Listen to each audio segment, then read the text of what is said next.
askan wi dëgg-dëgg niñ ko waxee rek Pape Alioune moom mooy procureur de la République par rapport ak version bu muy joxe ginnaaw kii di Ousmane Sonko di njiital Pastef ma ñu teg loxo joxe na version ba pare ci joxe na kàddoom ca la mu dund tey kon nag yaakaar naa ne daal génn procureur nu muy gën di yàgg niñ ko tuddee léegi gën di indi ab lëndëm ci xelu askan wi nga xamanteel moo ñuy teewlu ci li nga xamanteel rek dafa ñëw soppiwaat taxawaay bi soppiwaat naka la ñuy kii ni ci ngoonu tey jile ça a tout chamboulé parce que soo xoolee xibaar bi fenn la woon Afrique Russie mais tout d'un coup la xewoon ca Afrique Russie xew sax ci diggante ay njiitu réew fàtte nañ ko wala di gën a mettre li en exergue par rapport nu muy xewee ci biir Sénégal parce que saa yu xewee rek dafay am loo xamanteel fitna gi da ciy daal di juddu te fitna googee di juddu nekkul maa Samba la arrangé wala maa Demba je pense qu'aujourd'hui ak lu ci mën di nekk rek procureur war na mën a génn pour mën a gindi askan wi. Yane Demba Tine li nga wax dëgg la dafa am benn expression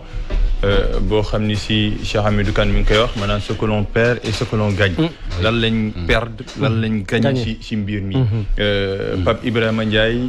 yaakaar nañu ñu si en direct avec maître Abdoulaye Tall. maître Abdoulaye Tall nekk ñenn si avocat Ousmane Sonko ñu ngi lay nuyu. maa ngi lay fay.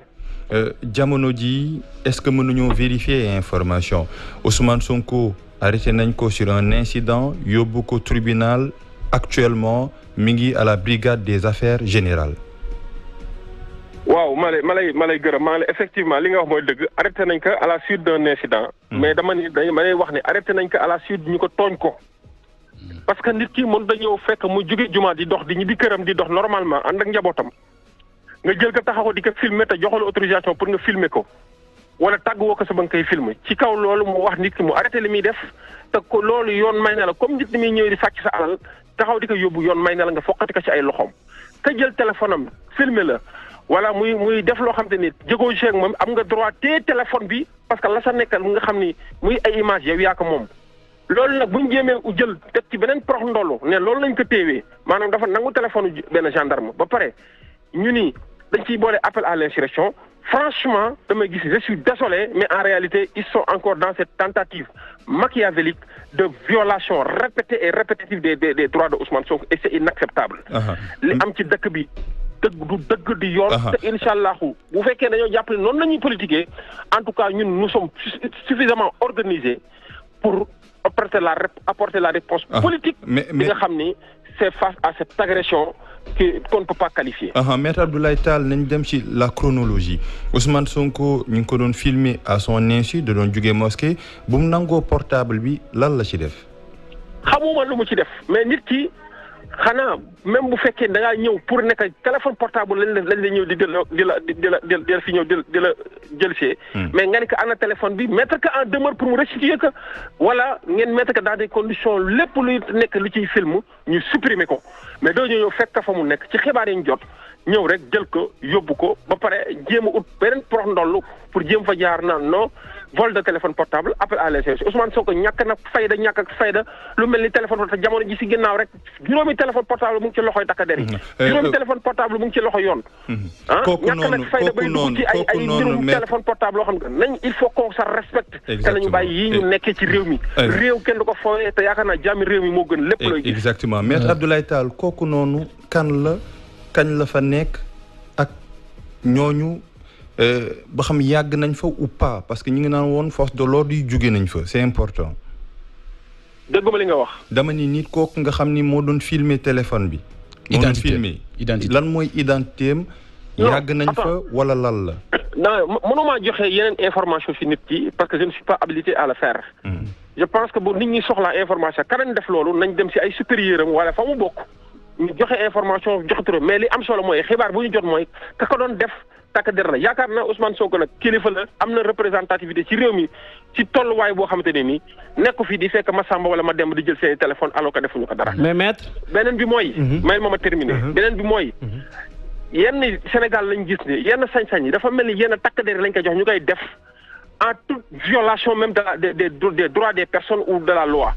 te loolu dama ne dugg yoon dama ne la du ministre du président de la république du procureur du commandant du général du kenn ku am droit fekk nit ki mu taxaw wala di doxi ay soxlaam nekk dans la normalité wootul kenn pour kenn filmer nga ñëw taxaw di ko filmer à son nez et contre son gré ba pare nga ñëw taxaw naan yow dañoo violer ses droits parce que dañoo nangu téléphone bi alors que yow yaa njëkk a violer droit wu nit ki nañu waxante dëgg te joxante cër loolu la bu ñu jàppee Sénégal noonu lay doxee dañuy nax seen bopp. waa maître est-ce que tey jàpp naa ne comme notifié nañ leen li ni mel ba ngeen mën ci addu fi mu nekk nii est-ce que boobu téléphone tey yow da nga bokk ci ay avocat Ousmane Sonko mi ngi ci loxol Ousmane Sonko wala téléphone bi jëlaat nañ ko. loolu tamit duma joxuma awma ci information bi ma ciy joxe parce que jamono ji mi am nekkuma këru Ousmane Sonko liñ ci am mooy incident am na nee nañ téléphone bi dem na ñëw nañ fekk ne jël si nañ ko ba ñëw demee demander lan moo tax ñu téye police ivar boobu la ñuy jox ne mbirum téléphone son portable jàmbur bu jël ak affaire appel à l'insurrection. fi mu nekk nii lan mooy suite bi ci liñ leen wax ma ko joxe sëñ bi. waaw suite bi nag ci liñ leen di wax xëy na suñ leen notifié loolu fi mu nekk nii mbir mi fan la toll.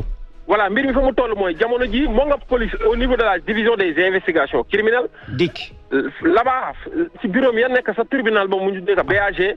foofu la nekk jamono ji may wax ak yow maa ngi waajal pour mën a ñëw fekk leen foofu mais am na juróom-ñaar ba juróom-ñetti confrères yi nga xam ne ñu ngi sur place. pour mën a assurer sa défense. mais li ci am solo ba am ci solo rek mooy dañoo jàpp ni lii ci ay politique la lalu. te incha allah ñun dinañ apporter la réponse politique qu'il faut parce que yenn yi nag dama ne jaaduwul ci dëkk bi surtout jamono ji nga xam ne ñu ngi dëgmal ay élection jamono ji nga xam ne xelu Sénégal yëpp ñu ngi ci ay jeexi jaaxa ëllëgu réew mi xam nañ leer na wala leerul ñu ñëwaat taxaat di defaat yu ñàkk fayda yi loolu la ñu wax ne nañ ci taxaw jéem si àddu bala muy trop tard beneen bi si bopp nag te foofu laay jeexalee mooy lii ñi nga xam ne ñëw nañ def ko nag ñàkk a def nañu pare pour assumer l'entière responsabilité mais également conséquence bu mu mën a jur ci li nga xam ne mooy si askan wi ak ci jeexitalu askan bi nañu pare pour assumer ko parce que je pense que nit ki doo ko tooñ ba pare taxaw naan dara warul. maître balaa ngay dem Pape Ibrahima Ndiaye am na benn laaj. oui non très rapidement en français maître Ousmane Sonko a été arrêté cet après-midi est-ce qu'on peut connaître les causes vous êtes son avocat. oui. Je viens d'avoir la confirmation et par le canal d'un confrère qui est sur place avec lui, avec le président Ousmane Sonko au niveau de la brigade des affaires générales de la DIC, qu'effectivement il a été arrêté et retenu là-bas pour deux motifs. D'abord pour une histoire de vol de téléphone portable et ensuite pour une histoire d'appel à l'insurrection. Je pense que tous ces deux motifs sont des motifs fallacieux. Ousmane Sonko n'est pas encore auditionné. Je ne vais pas m'épiloguer outre mesure, mais je pense qu'en réalité c'est un acte politique qui vient d'être posé, c'est une agression politique et la réponse sera politique. Et je lance un appel à l'État du Sénégal de se ressaisir et de revenir à la raison, de respecter les droits d'Ousmane Sonko, de donner de la considération envers Ousmane Sonko, mais d'être prêt à assumer l'entière responsabilité de l'acte qu'il vient de poser et surtout d'en assumer les conséquences qui en découleront. Oui, mais maître Ousmane Sonko a été condamné récemment dans l'affaire Adji Sarr. Est-ce que cela ne justifie pas non plus la présence d'un élément des renseignements généraux pour faire le suivi? Si on dit qu'Ousmane Sonko est condamné et il serait en état de contumace, nous savons tous que la procédure n'est pas son arrestation, l'amener à la BAG. La procédure, c'est autre chose. Il doit se constituer prisonnier ou qu'on lui permette de se constituer prisonnier et la procédure est anéantie. Ousmane Sonko est immédiatement libéré. Et c'est cela la procédure. Maintenant, si c'est cette affaire de condamnation par contumace, mais écoutez, pourquoi donner l'information aux avocats comme quoi il est retenu pour appel à l'insurrection et vol de téléphone portable? Il faut qu'on se respecte. Je dis bien, il faut qu'on se... On ne joue pas avec la loi, on ne joue pas avec les droits. C'est des questions sensibles, c'est des choses sensibles. Et c'est l'État qui est garant de respect des droits des citoyens et des compatriotes.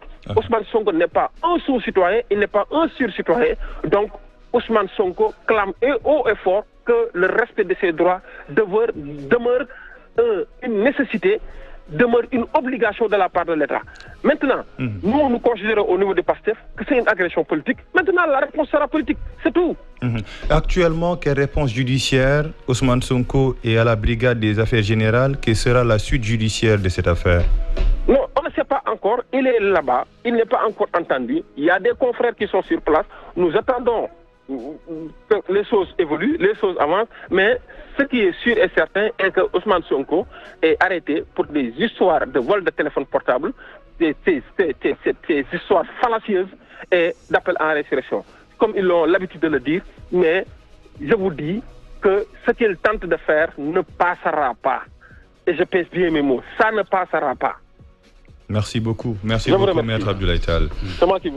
waaw kon nag dégg ngeen ko noonu moom sax gën nañu gindi ca mbir ma comme dafa bokk ca ña koy layool ñëwaat ci liñ koy toppee ndax ay naataangoom toll ca juróom-ñaar ba juróom-ñeent ñi ngi foofu ca bërëb ba moom mu leen di dem di fekki pour mën ko défendre nee na dégloo guñ ko ci wàllu woowee waaye nag liñ leen notifié mooy li Cheikh Ousmane wax rek jële woon ko ca Yamoukam Cheikh Moussa li mu daal di rek moom la confirmé moom maître Abdoulaye Tall ci mbir ma kon nag ñi ngay gën di gindeeku ci lu tax ñu jàpp ko waaye nag suite bi mooy itam lu jaaxal ñëpp parce que dañu nekk ci week-end tey jour férié la suba samedi la gannaaw suba dimanche la donc tey jile muy ci la réponse politique wala ak bu ciy mën di am. waaw déjà mbir mi yóbbu nañ ko foofu. waaw tout dépendra de cette décision de justice bu ñëpp di xaar fi mu nekk nii Pape Ibrahima Ndiaye. waaw loolu lañ mën a jàppagum parce que wàllum yoon la encore une fois waxoon nañ ko sànq gannaaw am nañ version